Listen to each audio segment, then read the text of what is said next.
Hello, I'm Paul Beckwith. In this video, I'm going to talk a little bit about the jet streams because what seems to be happening in the summers is that there's a strong atmospheric blocking over Greenland, and meteorologists would call this sort of thing, this pattern, an omega block, because there's two troughs to either side of Greenland and a strong ridge going right over Greenland, and that ridge is means that there's very, very warm air underneath. It's a high pressure area. There's very few clouds, so it's happening in the summer, so lots of solar radiation beating down. Not only is it melting the ice at double the rates expected in computer models, but it's also heating the whole North Atlantic region. And, I think it's related to this huge marine heat wave, if you like, in the North Atlantic, where temperatures off Western Europe, off the UK, are actually a full 5 to 6 degrees Celsius warmer than usual.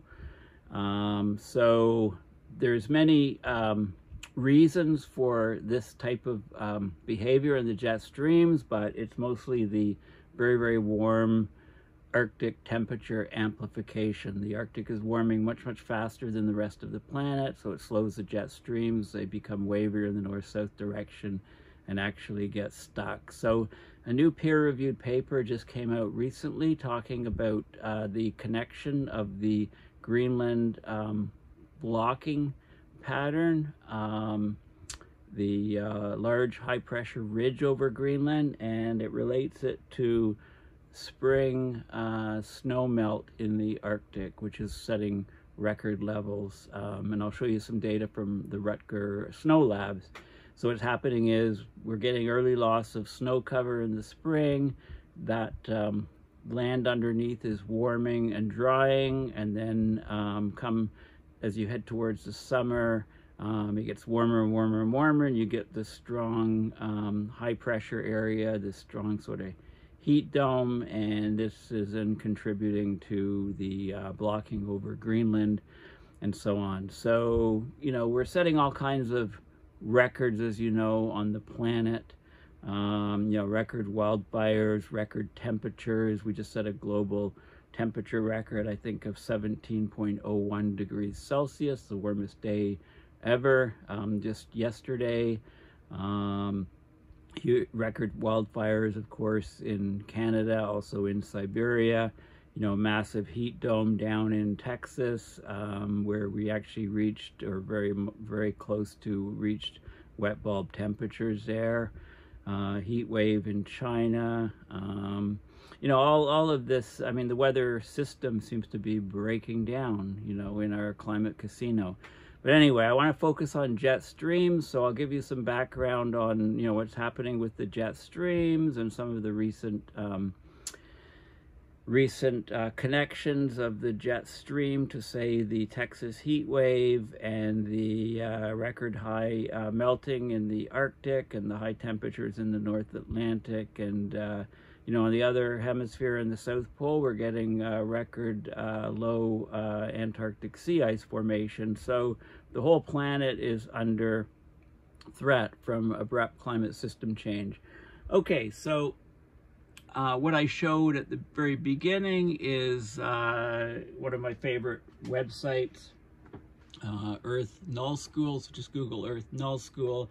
And if you set the height to 250 millibar, you get the height of the jet streams. You can see this is North America down below with Greenland over here. And you can see this ridge sort of pattern here on covering the bottom part of Greenland. As we go into the summer, what we've seen in the last few years is this ridge covering right over Greenland, strong ridge pattern, and sitting there for long periods of time, giving record surface melt on Greenland. And this sort of pattern where you have a trough, a ridge, and another trough is known as the omega block. Okay, so this is a good website, climatecrocs.com. climate.com, Climate Denial Crock of the Week. So just recently, there was an article, Insane, Astonishing Jet Stream Leaves Scientists at a Loss for Words. This is 500 hexapascal, about halfway up the atmosphere. And what you can see is you can see a strong trough here and a strong ridge here, and then another trough over here. Very, very, warm temperatures in these regions. Jeff Berardelli at WeatherProf, a great guy to follow. He says, when I look at this jet stream, the word insane comes to mind. It's even more astonishing when you consider it's mid-June. This configuration, likely enhanced by climate heating, is fueling a record heat dome so extreme that even experts are astonished. And we're talking about this record heat dome down it's in Mexico and going into into Texas and the southern states. Insane jet stream. Michael Mann saying, I'm honestly at a loss to even characterize the current large-scale planetary wave pattern. Frankly, it looks like a Van Gogh, right? A Van Gogh painting. This version, Dr. Jennifer Francis, make sure you follow her. She's an expert on the jet stream. I'll show you some of her tweets lately. This version is a bit clearer in my opinion. Even the southern hemisphere jet seems particularly wavy, perhaps related to the record low sea ice there. Okay, so I didn't want to do that. Let's go back. Let's kill that and we'll just go back. Yeah, okay, so, very, very wavy jet streams. And of course, we're setting record high temperatures in Texas.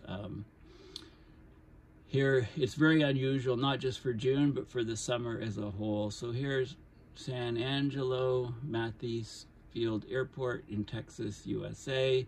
And what you can see is, this is the curve here, and we've just shot off the chart here. So there's different, this is 2023 is the black line.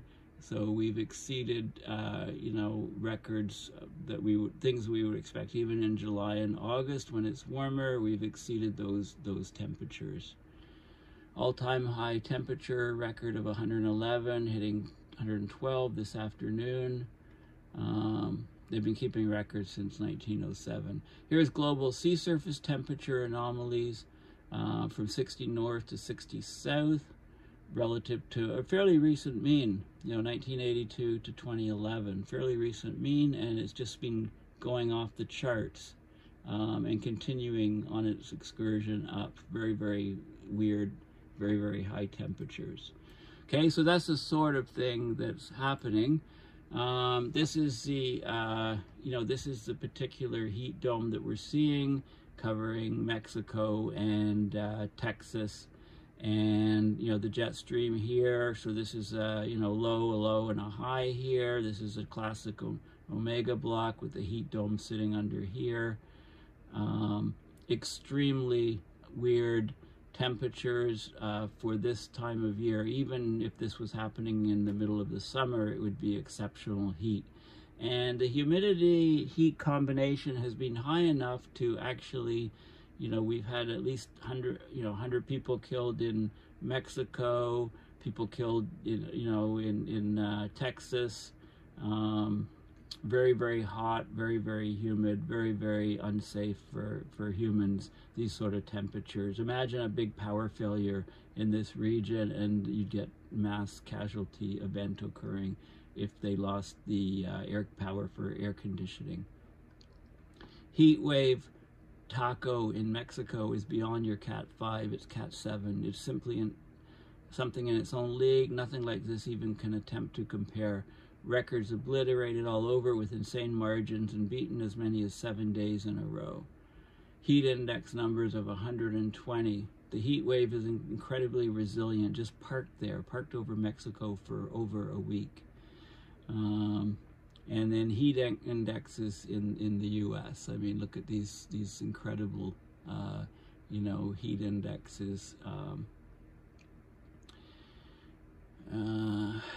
It's worth mentioning that the extremes we're seeing is not just climate change. Climate change is only one part of it, because we've had a shift, of course, from La Nina to El Nino, and that's also playing a role. You know, he mentioned perhaps the Hunga Tonga volcanic eruption injected water vapor into the stratosphere, maybe playing a role here.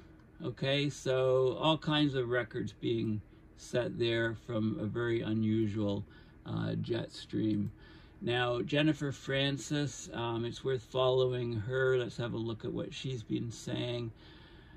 So here's a graphic, you know, showing the jet streams, looking down on, here's North America, the Arctic, the North Pole, Greenland here.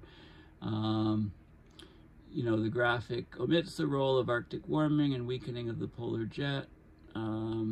The jet stream is as a single narrow band. It's much messier. The messiness is important. So there's a paper, you know, there's references to various papers here.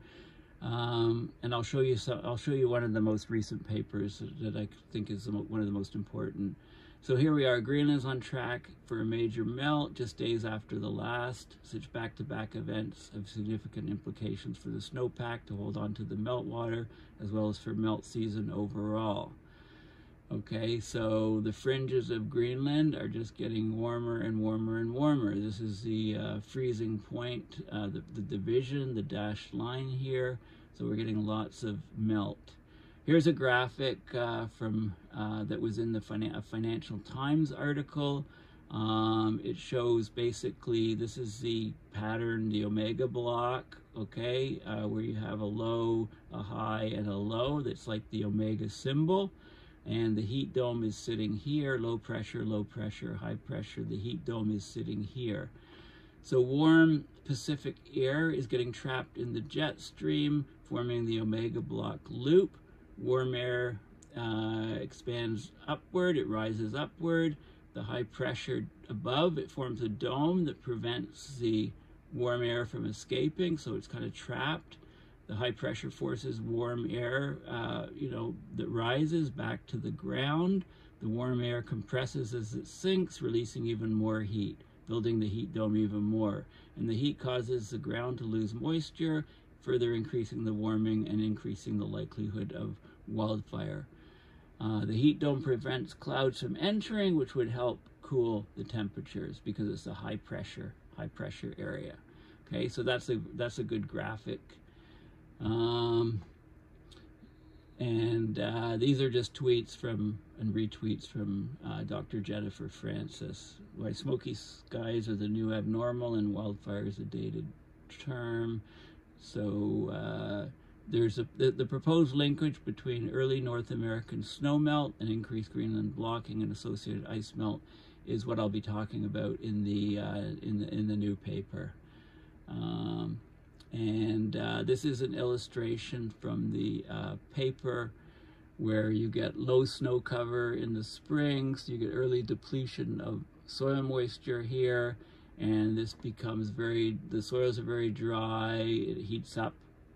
This is in May, so it's preconditions things so that you get a lot of heat here, massive amounts of heat, and that heat can come up here, and you have this omega block here, which is a stationary pattern with a high over Greenland, and so there's very few clouds in this region. The sun beats down and onto the ice, causing huge amounts of melt. So it seems like the low snow cover in the spring is a precondition that sets up this pattern in summers and that greatly accelerates Greenland ice melt. And that acceleration of Greenland ice melt is not covered in the climate models. So never occurred before how the Arctic is sizzling Texas. So the unusual jet stream pattern is helping fuel extreme weather across North America. Okay, like there is a connection between all of these things via the jet streams. So it goes on. Okay, so let's move on. And of course we have the El Nino, right? The public's attention is captivated by El Nino, a gateway to discuss the climate crisis. Get your information about oceanic heat waves, extreme weather events, and the Arctic's role with Jennifer Francis, and she did a video on all of the connections. It's well worth watching. Okay, okay, so let's have a look at you know, what's going on here. Okay, so this is a Financial Times article. Climate graphic of the week: deadly heat dome takes toll on U.S. South and Mexico. Okay, so the U.S. South is suffering from relentless heat. The heat index, the maximum forecasted on each day is in this scale here. So here we go, Texas, the Texas heat wave entered its third week, and of course it's not just Texas, and it's not just the southern states, it's also, you know, large parts of Mexico. It's centered mostly in Mexico. This is the northeast fringe of the heat dome. You know, Mexico is getting hammered. So June 26th, June 27th, June 28th, 29th. You can see some small changes, but the basic dome is still there. And July 1st, the heat's shifted slowly east here. Okay, so the heat index is also known as the apparent temperature. It's what the temperature feels like to the human body when relative humidity is combined with the air temperature. So nearly 110 million Americans are living in an area the U.S. Weather Service has flagged as experiencing extreme heat. At least 100 people are estimated to have died in Mexico. Temperatures in Mexico have come close to 50 degrees Celsius. The heat dome causing the deadly conditions stretched far to the south and hovered over U.S. states, including Texas, Tennessee, and Arkansas, leading to warnings that hazardous heat would remain into the weekend. Okay, so that was this past weekend. Temperatures exceeding 43 Celsius or 110 Fahrenheit across the Gulf Coast. In Texas, of course, the heat pushed demand for power, electrical power, to a record high as homes and businesses turned up the air conditioning. It's hotter and more humid than usual. It's not an everyday phenomena, so they put all these heat advisories out.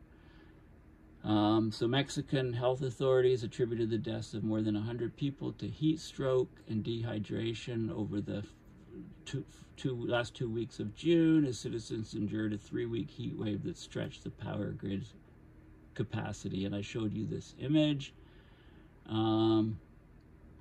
So NOAA has observed that changes in the ocean temperature gradient running from west to east in the Pacific Ocean can provide the conditions for a heat dome.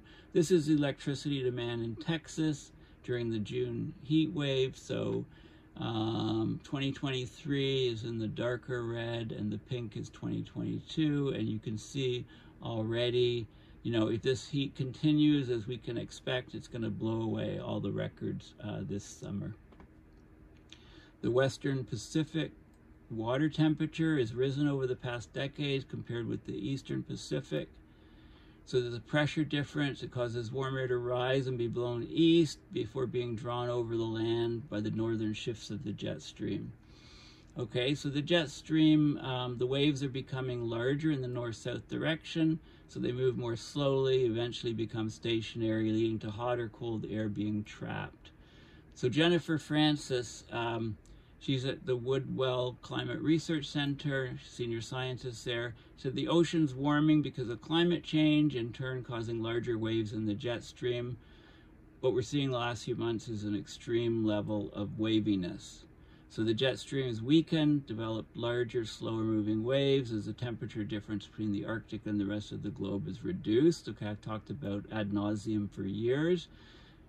It's interesting, it says the Arctic is warming 4 times faster than the rest of the globe. So finally, you know, the true numbers are coming out, or at least they're getting closer, right? They always used to say twice, even though it was 3, you know, I would say 4 to 7 times. So now they're saying at least 4 times. Okay, well, good. It takes a while for mainstream science to catch up. I wish they would be more on the ball, but anyway, they're there. They're correct here now, but it's actually more than 4 times now. It's more like 6 to 8 times faster at the moment. So they're always chasing a moving target. So the temperature difference between the Arctic and the equator is getting smaller, so the east to west winds are getting weaker, so the jet stream takes bigger north to south swings and create these bigger waves. And of course, man always comes on and he says it's difficult to parse out the precise roles of the various factors, right? He always throws in these fudge factors at the moment. So climate change is bringing more persistent stuck summer jet stream patterns, leading to hot sinking air being trapped over one region. And of course we have the El Nino, which is associated with warming across the Pacific, but scientists at NOAA have questioned whether the effect would be immediately apparent. So I don't think we've seen too much of what El Nino will bring yet. Sure, El Nino is having an impact on the large-scale atmospheric circulation, could be playing a role in this current jet stream configuration, but El Nino's happened many times without giving us these unprecedented weather extremes. Well, it's the El Nino, of course, on top of climate change. Okay, so that's a good article. This is some of the melting over Greenland. This was in early July. Okay, so the blue areas are 0 and below, and they're getting smaller and smaller as the melt is increasing. Smoky skies are the new abnormal. Wildfires a dated term. They're part of life in the climate change era. So an article on the fires, but is this a new normal? It's a new abnormal. Right? There's no new normal. We can't really call them wildfires anymore. To some extent, they're just not. They're not wild. They're not natural anymore. We're just making them more likely. We're making them more intense. Okay, and wildfires will probably get worse until the world reduces greenhouse gas emissions, or, we burn all the forests that we have. In Canada, burning is crazy. A year like this couldn't happen without climate change. As the atmosphere dries, it sucks moisture out of plants, creating more fuel that burns easier, faster, and with greater intensity. Add more lightning strikes from storms, right? As we're warming, we're getting more lightning strikes. Some of them are dry lightning strikes. Fire seasons are getting longer, starting earlier, lasting later because of warmer weather. Okay, we have to learn how to fight fires differently in Canada, right? It's crazy. I mean, when fires would start in July and August, okay, maybe, if they're not damaging structures or threatening people, they would let them just burn out and die out until in the fall, but we can't do that. They're starting at the beginning, in the spring. We're just going to let them, are we just going to let them, burn for the whole summer? So this is a new study published on June 23rd that links a stuck weather pattern to reduced North American snow cover in the spring. So we'll have a look at that. And of course, the PM 2.5 particles from the wildfires are very toxic to humans. I've done separate videos on the wildfires. Never occurred before how the Arctic is sizzling Texas. Okay, so the oppressive heat wave roasting Texas and Mexico is rekindling a scientific debate about the effects that Arctic climate change might have on weather patterns around the world. The rapid warming in the Arctic, temperatures are rising 4 times faster. There you go. They're actually, so they say 4 times finally. You don't see 2 times much anymore, but you do occasionally. May cause an increase in these kinds of long-lasting extreme weather events. It all comes down to the jet stream. The dipping and meandering wavier jet stream can cause heat waves, persistent things that get stuck, drag on for days and weeks on end. And that's what's happening in Texas and Mexico. I was going to say Texaco. So you get this heat dome because of the jet stream patterns, and jet stream and wildfire smoke. Climate Central has developed a tool it calls the Climate Shift Index. It compares the likelihood of an extreme event today versus the likelihood of the same event in a world without human-caused climate change. The index suggests that the recent temperatures in southern Texas are at least 5 times more likely to occur. the wonky jet stream, Texas heat dome over Alberta, parts of central Canada. The jet stream helped drive wildfire smoke from Canada into the eastern US earlier this month. Okay. And of course we've got the El Nino on top of this. So all of these sort of things are happening. And it talks about some of the, review paper in 2018, looked at the links between a warming Arctic and extreme summer weather throughout the Northern Hemisphere. Okay, so there's lots of connections, but there's also lots of questions. Okay, so let's keep going. So Arctic Risk Platform, you can Google this and you can watch on YouTube Jennifer Francis talking about why the 2023 El Nino is forecast to be different. Okay, we haven't had a strong one since 2016, and it was a really strong one, but the conditions in this one are quite different because there's a lot going on in the climate system right now that's connected to the climate crisis. So the El Nino, it's on top of everything else. It's on top of climate change. So it's an additive thing, and it's going to really surprise people, I think, in the next year or two. So she talks about that in this video. So, it's worth listening to what she's got to say. How Arctic ice melt raises the risk of far away wildfires. Okay, so they talk about, here at the top of the planet, it's warming much faster than the global average at 4 times the rate. See, it's funny because finally, the mainstream science is saying 4 times the rate. Losing ice that reflects radiation shields the Earth from some of the sun's heat. As the Arctic heats up, permafrost thaws, releasing large amounts of greenhouse gases that further amplify global warming. Siberia holds the largest expanse of permafrost in the world, and it's experiencing an extreme heat wave, but there's other hotspots in the Arctic as well. So the Canadian Arctic, 10 degrees warmer than average Celsius, stretching down to Hudson's Bay. And this plays into the Arctic's increasingly disproportionate effect on mid-latitude weather patterns. Spring's coming earlier than it used to, autumn's coming later, so that also makes the conditions drier and hotter for these sort of extreme wildfires to occur. These dry conditions combined with lightning strikes are certainly one of the reasons why it's so bad at the moment in Canada. So the Arctic's outsized impact on planetary warming elevates the frequency of fire. Rapid Arctic warming also appears to be making jet streams wavier and slower, which can exacerbate the problem. Right, so there's more of this stuff, they talk about it, quotes from Jennifer Francis, etc. Okay, so the usual suspects, are basically talking about what's going on. Okay, this is the Rutgers Snow Center. So Rutgers, they have a basically they monitor snow cover. So this is snow cover anomalies in May from 1967 to 2023, and you can see large negative anomalies in May. And if we go to June, very large anomalies in June, and in July, still negative anomalies, and then basically the snow's pretty much gone. Okay, so you get noise. Okay, so just keep that in mind. Let's go back to May, July.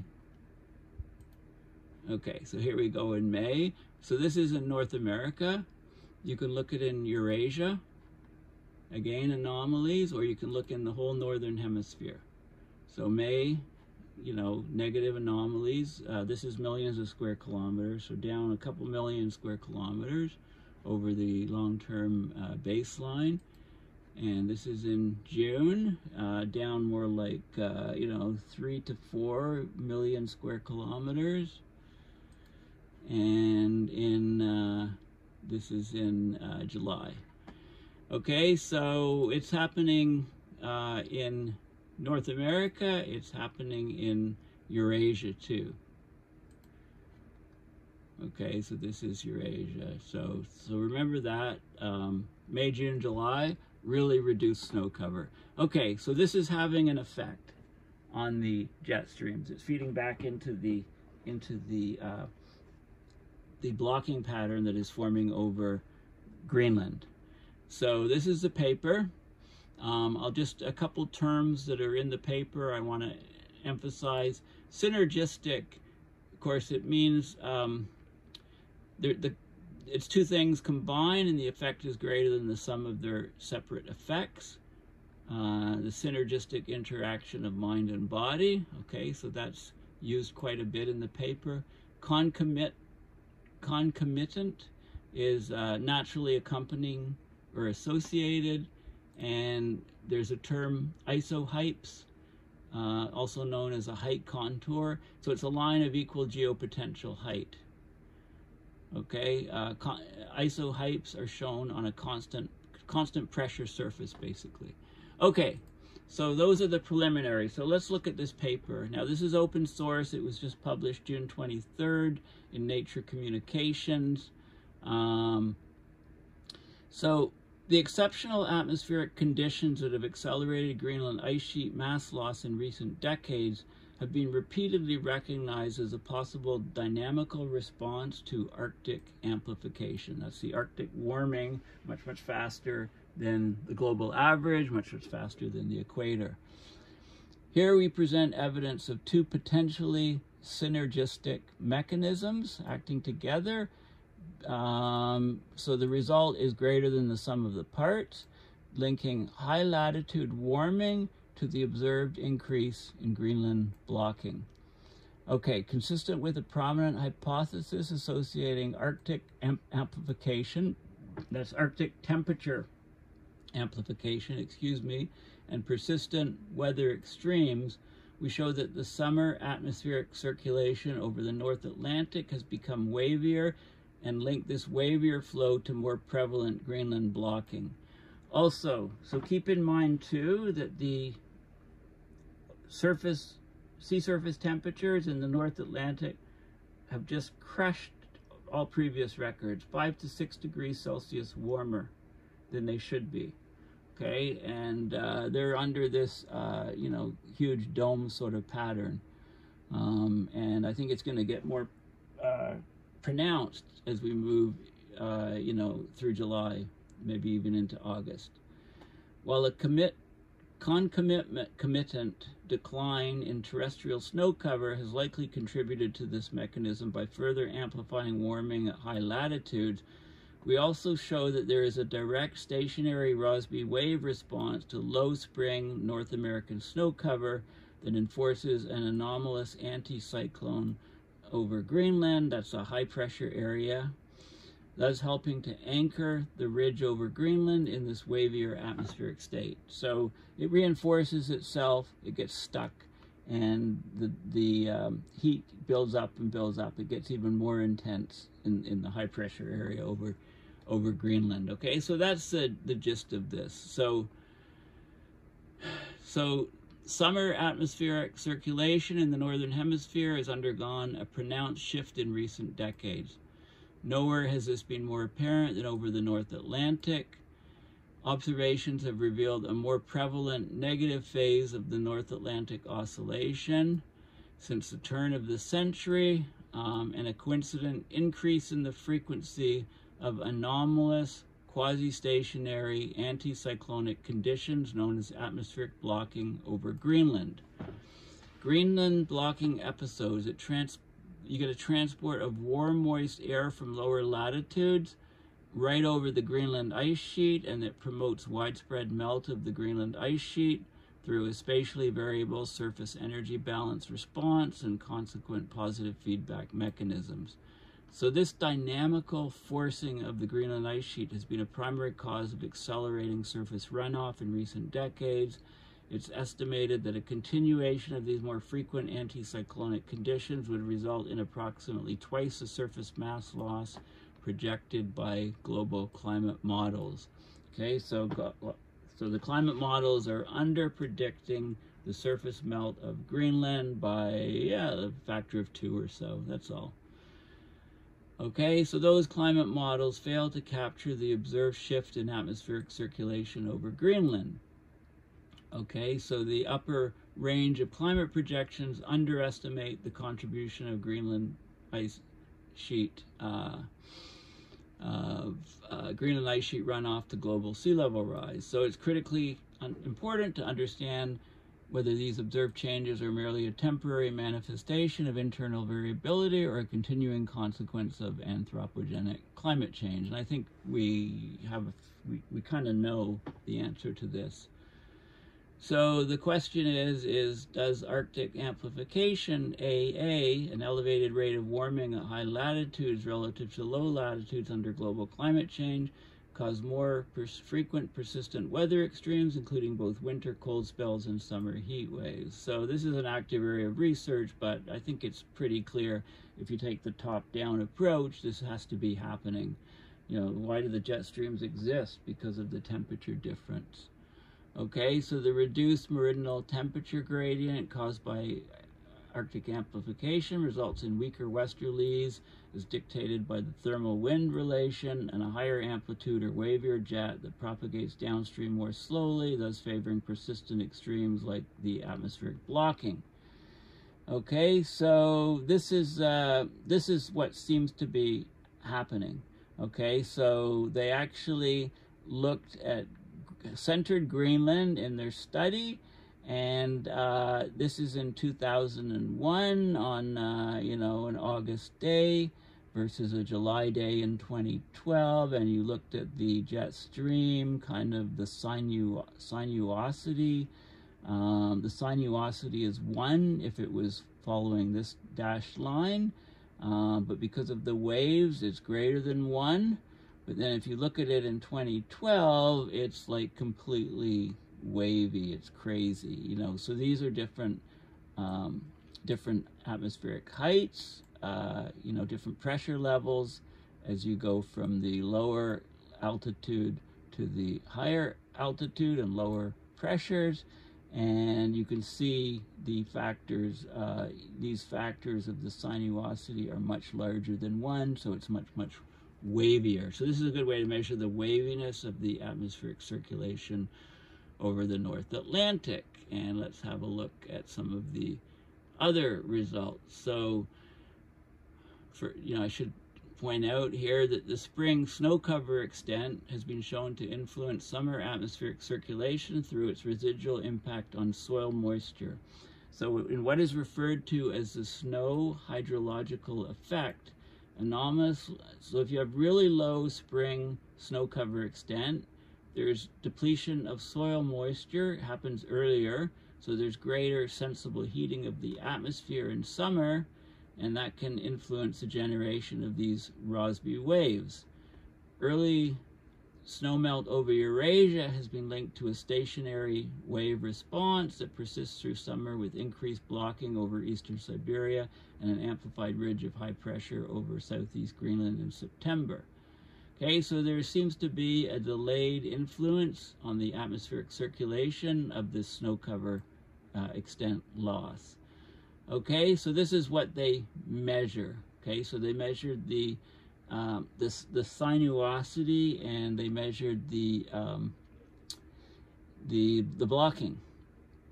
Okay, so this is the sinuosity, or the waviness of the jet streams, is the red line, and that's from 1980 to present, and you can see the red line here.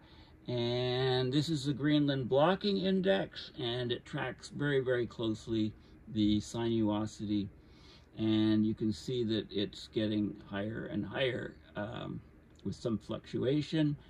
And this is the Eurasia snow cover extent is in the green, and the blue is the North American snow cover extent. So snow cover extent drops very quickly, and the sinuosity and the Greenland blocking increases greatly, and these are the correlations. So this is a correlation between the red line and the black line, the Greenland blocking, and the sinuosity, very well correlated. These two lines are very well correlated, and there's strong negative correlations between, say, this curve and this curve, and this curve and that curve, you know, the four different possibilities here. Okay, this is June, July, August, daily data, and again, it shows the rate. It shows a plot with all the data points, and you've got the sinuosity or the curviness of the jet streams, and the Greenland blocking index. If they were perfectly correlated on a 1-to-1 ratio, that would be the dashed line. The data is very, very, very close. Okay, so there's strong connections between those two. This is the sinuosity at 500 hexapascals per decade, and you can see, you know, as it's increasing, you know, around 60 degrees north, it's increasing significantly. It's increasing as you go further up north, but it's increasing significantly. And this is at 850 hexapascal. This is closer to the ground. Again, curved, again, it's increasing here at the 60 degrees north. And this is the zonal wind. So zonal wind is from west to east, and it's in meters per second per decade change. And what you can see is the zonal wind basically collapses, the blues, at, you know, on about 60 degrees north, up to 70, down to about 50 or so, maybe 55. Okay, so, and this is because the jet streams are much more meridional. The zonal wind speeds are dropping like a rock. Okay, and this shows you basically, looks at relationships and correlations between summer atmospheric circulation over Greenland and the preceding snow cover extent. So June, July, and August, connection. So the biggest the biggest significant connections are here. So the July snow cover in northern hemisphere, Eurasia, and if you combine these two, you get it's in North America. Okay, so you can see, so this is the so there's strong correlations here going on. Messy looking map shows you the okay, shows you, where's the okay, they talk about, well, let me just explain what this is. What this is showing is that you get this strong blocking geopotential height anomaly. You get a ridge, you get a very strong, powerful ridge. This is pressure as you go up through the atmosphere. The jet streams are up about in this range here, and you can see very, very strong blocking occurring at the center of Greenland is about 73 degrees north, I believe. So it's centered very close to the center of Greenland. And yeah, so those are the key factors in this paper. What else do we have?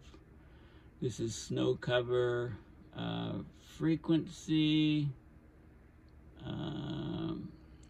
Let's see. So A is May. Weekly snow cover at each grid point. May, June, and July. Okay, May. So this is May, snow cover in May.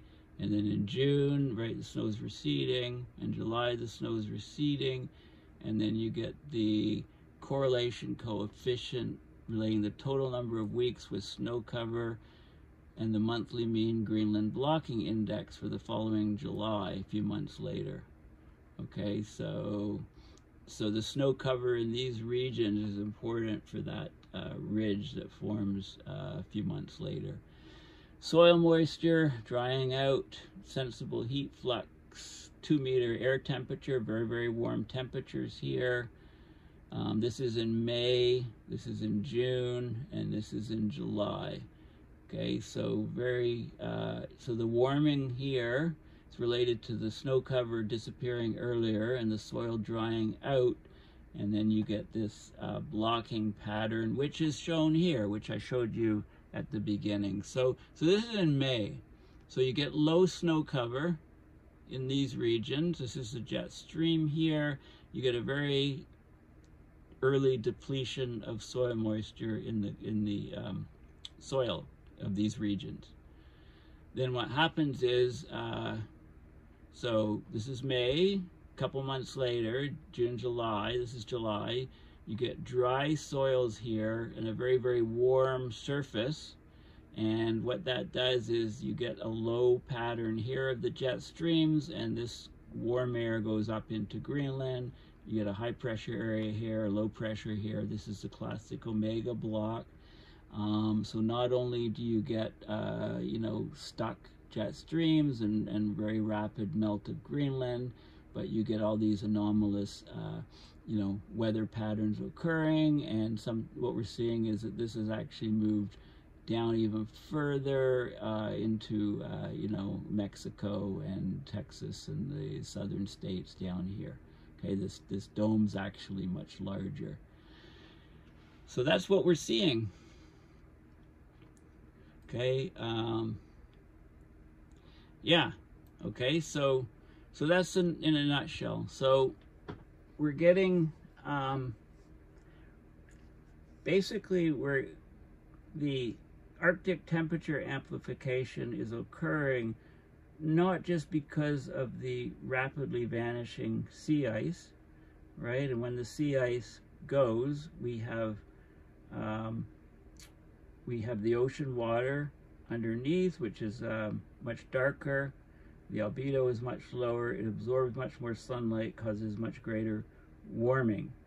We also have an effect that is just as large as the sea ice decline, you know, but people always talk about the sea ice decline in the Arctic, but the snow cover on the land has been declining at just as fast a rate, in fact, even faster in some locations, and the sea ice is declining, and the area of coverage over which this snow cover is vanishing is matching at least as large as the sea ice area that we've been losing. So you get a huge effect from the snow cover, and this paper is excellent because it discusses those connections very clearly, and it shows that yes, Greenland melt rates are greatly increasing because this pattern is occurring more and more often because of the loss of snow cover over North America. Okay, so that's where we are. And, you know, I encourage you to play around with Earth Null School and, you know, familiarize yourself with all of the menus and so on if you haven't. And you can see, let's watch this ridge closely as we continue through July and August, and as the El Nino, you know, causes its effects on the planet. Okay, well, thanks for listening. Please consider going to my website, paulbeckwith.net, and supporting my research and videos by donating to my PayPal account. I often show Twitter on here and, you know, Facebook.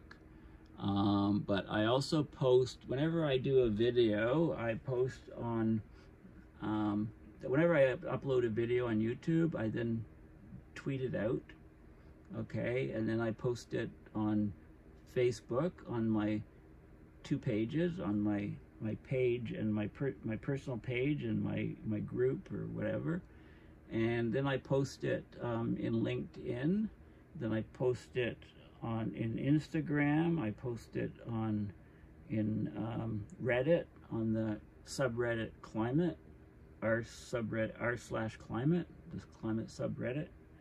Then I also posted on Quora, and I did a TikTok video. I'm told that I should refrain from TikTok videos. That's my son that was telling me that. I don't know, maybe it'll mess up his cred, I don't know. But I'll keep doing it for a while just to annoy him. It's my youngest son. And I've got other you know, I've got all of these apps for all of these other social media networks and groups and Twitter replacements, etc., because I'm trying to hedge for those.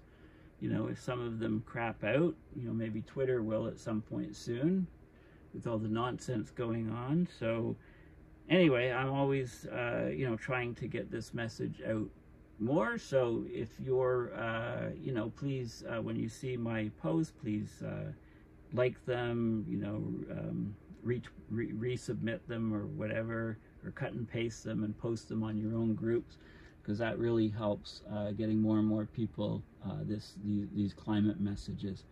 Okay, well, thanks again, and bye for now.